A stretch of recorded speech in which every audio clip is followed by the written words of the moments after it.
Since 1974, the Soviet Union and the United States have been locked in a life-or-death struggle across the globe during the Cold War, when the Horn of Africa suddenly becomes a highly contested central front. You represent one of these superpowers vying for control in Twilight Struggle Red Sea Conflict in the Horn of Africa, which was designed by Jason Matthews and published by GMT Games, who sponsored this video. Hi everyone, my name is Candace Harris from Board Game Geek. It's time to influence Africa and the Middle East, so let's get down to the table to learn how to play Twilight Struggle Red Sea. Twilight Struggle Red Sea is a two-player card-driven game which simulates the sudden escalation of the Horn of Africa from a stable diplomatic backwater to a central front in the Cold War between the United States and the Soviet Union. While building upon the card-driven system in the original Twilight Struggle, Twilight Struggle Red Sea is a standalone game in the GMT Lunchtime series, so it's a quick-playing, low-complexity game in comparison to its predecessor. Throughout the game, you'll play cards from your hand to manipulate influence on the map and trigger key historical events while trying to make progress in the space race and prevent a nuclear war from occurring. If the game doesn't end early from an automatic victory, then at the end of 2 turns, the player with the most victory points wins. Before we kick off our Cold War operations, let's go over the setup for Twilight Struggle Red Sea.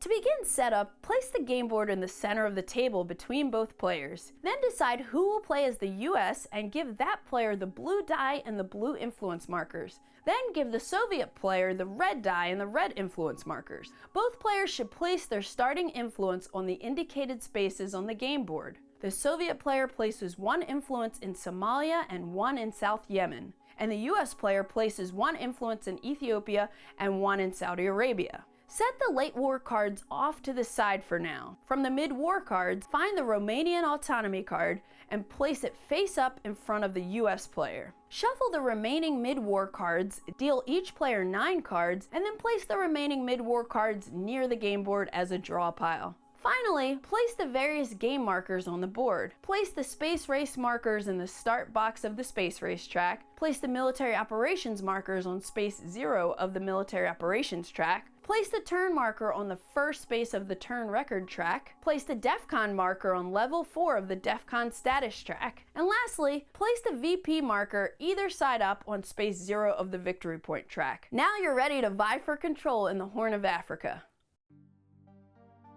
Twilight Struggle Red Sea is played over 2 turns, but may end early from an automatic victory. Each turn represents approximately 4 years in which each player alternates playing cards as action rounds. Then, at the end of turn 2, the player with the most victory points wins, unless the game ends early from an automatic victory. Considering Twilight Struggle Red Sea is a card-driven game, I'm going to explain how the cards work before we delve into what you do each turn of the game.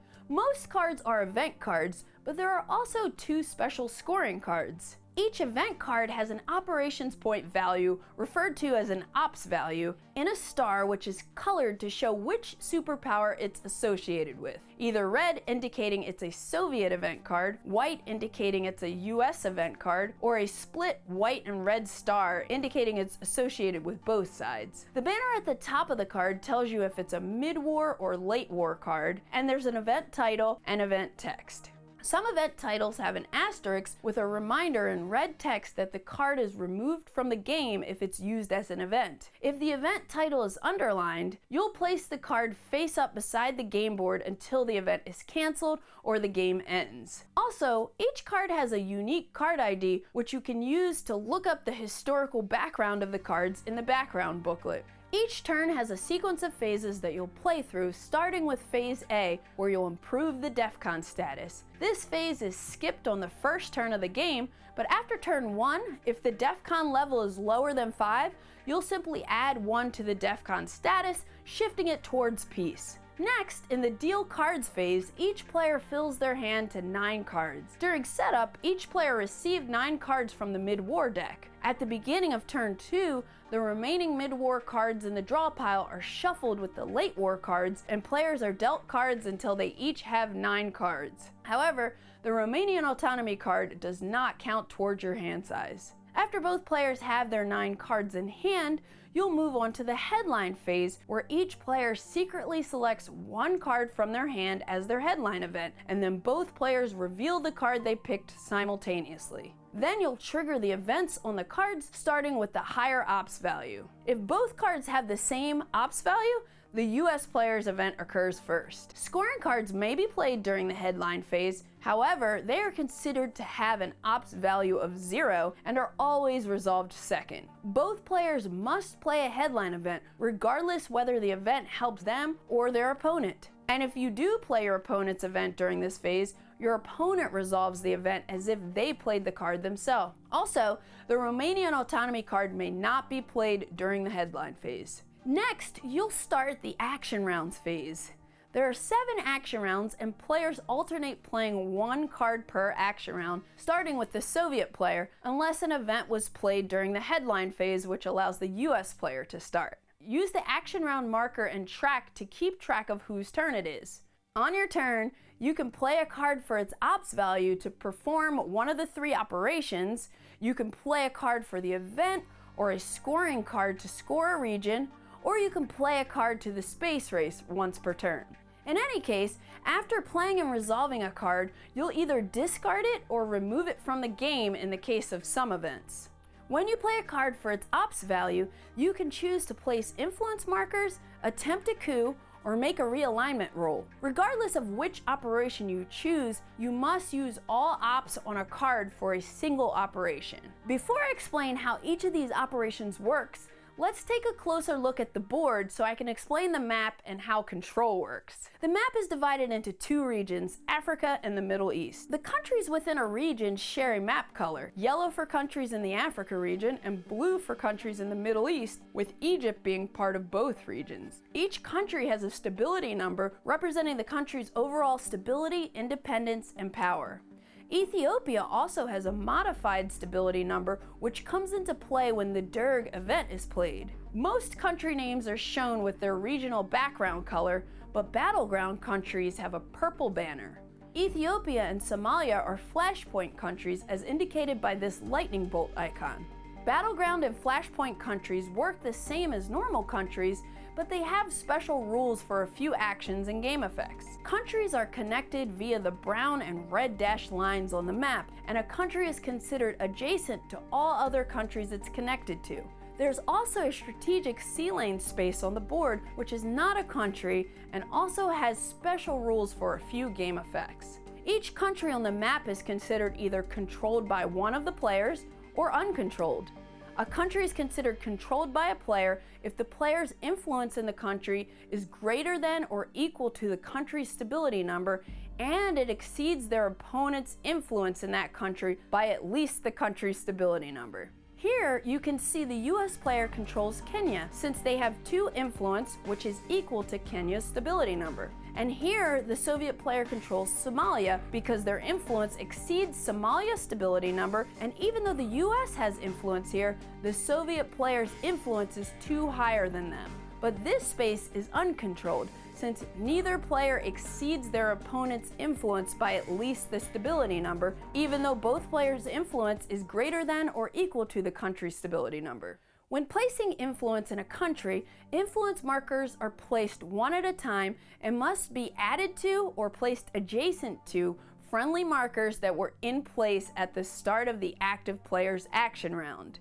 It costs 1 ops point to place an influence marker in a country that you control or that is uncontrolled. It costs 2 ops points to place an influence marker in countries controlled by your opponent. If a country's control status changes while placing influence markers, additional markers placed during the action round are placed at the lower cost. So if the US player has 3 ops points, they could spend 2 ops points to place 1 influence here since it's controlled by the Soviet player. But then the Soviet player loses control, and the US player could spend their remaining 1 ops point to add another influence. Influence markers may be placed in multiple regions and countries or on the strategic sea lane space up to the number of ops points on the card you play. Since the strategic sea lane space is not a country, influence may be placed here without a connection to existing or adjacent influence. Influence markers are treated like cash. You can break a large denomination into smaller denominations at any time. If you end up with 2 or more markers in a country, place the larger denomination on top. Players can inspect these anytime. After placing each influence marker, if your influence is sufficient to gain control of the country, place the marker on its darker side. You can also choose to use your ops points on a card to attempt a coup in a country where your opponent has influence. You don't need to have influence there though. And remember, the strategic sea lane space is not a country, so you cannot attempt a coup there. To resolve a coup attempt, roll a die and add the ops points on the card you played to the result. If this modified die roll is greater than the stability number of the target country times 2, the coup is successful. Otherwise, it fails. After a successful coup, remove opposing influence equal to the difference between the modified die roll and the stability number of the target country. If there are insufficient opposing influence markers to remove, add your own influence markers to make up the difference. Then move your military operations track marker the number of spaces equal to the ops value of the card you played. Any coup attempt in a battleground country degrades the DEFCON status 1 level towards nuclear war. Coup attempts work slightly differently in flashpoint countries. When a coup attempt is made against a flashpoint country, a card is turned over from the draw deck. If it's a scoring card, a 1-op or 2-op card, decrease the DEFCON status 1 level, then discard the card. However, if it's a 3 or 4-ops card, place it on the bottom of the draw deck and don't change the DEFCON status. If you were to reveal a scoring card, you would resolve it immediately before the coup is resolved. I'll go over how scoring cards work in a bit. If you're not going to use your ops points for a coup attempt or for placing influence, you can make realignment rolls to reduce your opponent's influence in a country. It costs 1 ops point to make a realignment roll, meaning if you play a 3-ops card, you can make 3 different realignment rolls. You can target the same country for multiple realignment rolls in the same action round, or you can choose a different target country after each roll, but you must resolve each realignment roll one at a time. Each player rolls a die, and the higher roller may remove a number of their opponent's influence in the target country based on the difference between the die roll results. Therefore, neither player's influence is removed if the die rolls are the same.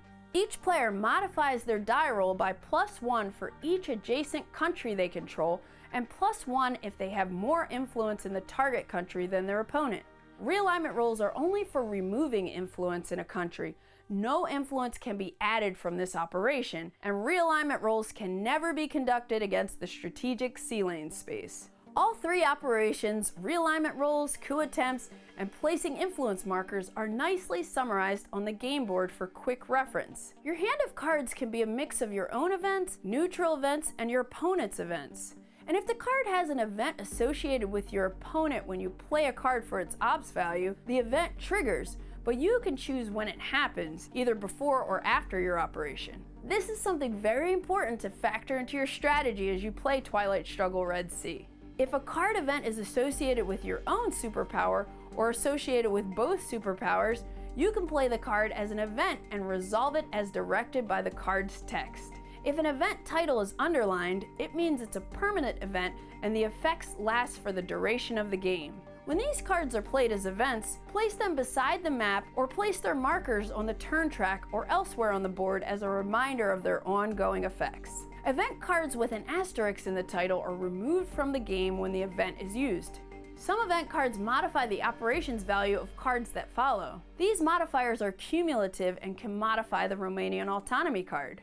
If an event is cancelled or restricted by another event, the unplayable event card may still be used for operations. Also, there is one war event in the game, the Agadim War card. A player does not need influence markers in either the attacking or defending countries to play this event.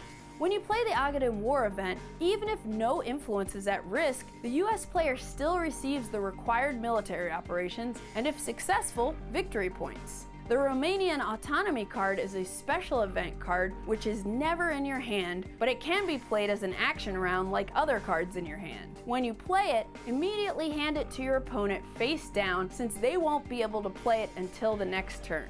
If you play a scoring card, players score victory points in the region associated with the card as specified on the card. You score points for presence if you control at least one country in the region.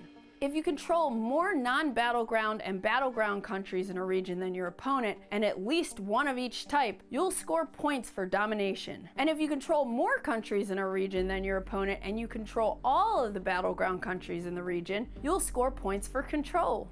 It's important to note that each player only scores presence or domination or control when you resolve a scoring card.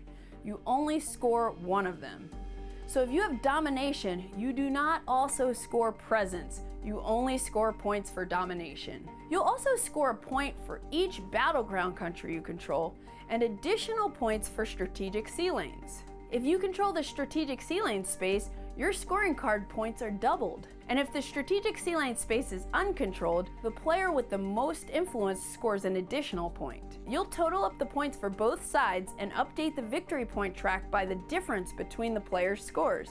So if the US player scores 8 points and the Soviet player scores 10, the Soviet player would gain 2 points on the victory point track. The victory point track goes from 0 to 10, and the VP marker begins at 0, or total equilibrium, between both sides. The VP marker is double-sided and should be flipped to indicate which superpower currently has the advantage. For example, if the scoring marker is at 1 on the Soviet side and the US player scores 2 points, you'd move the marker to the 0 space, flip it to its US side, then move it back to 1. You always count the 0 space when adjusting scores. If you aren't playing a scoring card or a card for its ops or the event, once per turn, you can discard a card to attempt to advance in the space race. The ops value on the card you discard must be equal to or greater than the number shown on the box you're attempting to advance into.